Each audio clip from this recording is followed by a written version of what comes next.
Hey everyone, welcome back. In this video, I'm going to walk you through AWS IAM. And you know why this matters.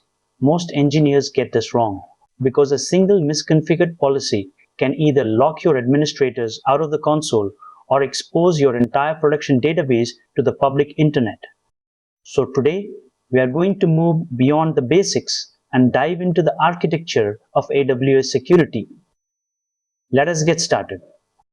In this video, we will cover the core IAM problem, define its role with a clear analogy, and walk through the exact prerequisites you need.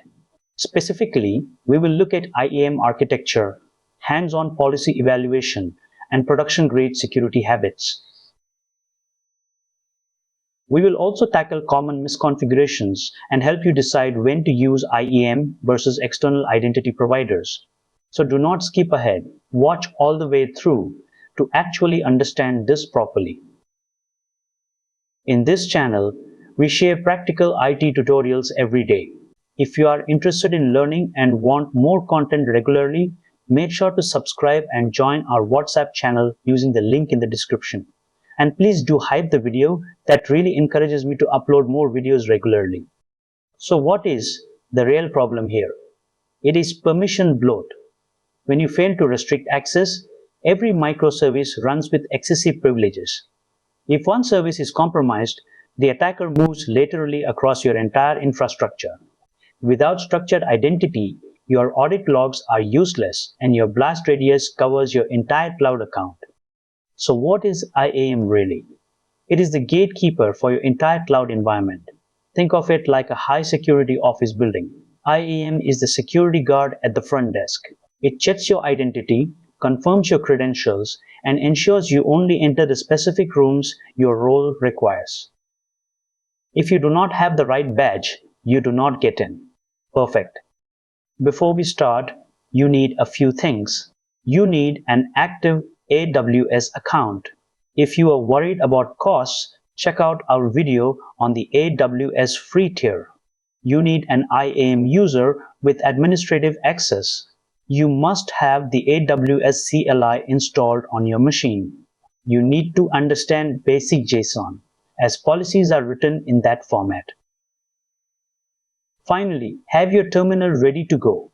If you want the complete deep dive on general AWS fundamentals, we have a full course on this channel. You will find the link in the description. Specifically, that includes a valid AWS account. Refer to our video on AWS free tier for billing details, and AWS CLI installed and configured on your local machine. But how does IAM actually work under the hood?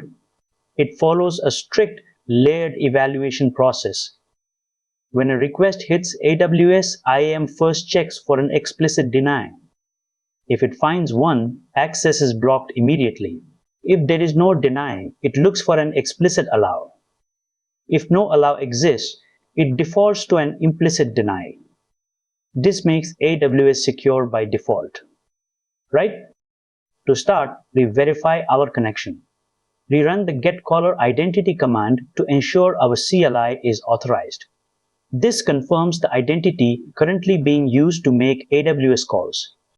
If your setup works, you will see your user ID, account number, and your full Amazon resource name. This confirms you are authorized. Now, let us build a policy. On line 4, we define the effect as allow. On line 5, we specify the action, which is listing an S3 bucket. Finally, line 6 tells AWS exactly which bucket this permission applies to. This is the foundation of least privilege. In production, you never just allow access, you add conditions. Here, we restrict access to a specific IP range using the condition block. This means even if a credential is leaked, it is useless outside your office network. That is the critical security layer. Consider a logistics platform tracking 500,000 shipments daily.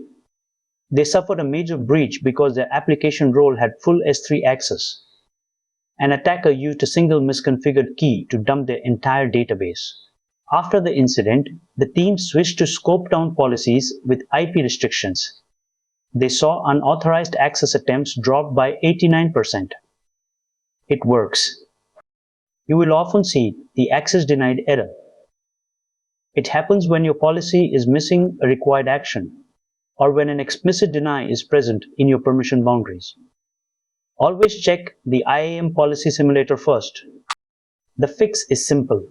Most people forget that S3 requires both list and location permissions to browse a bucket.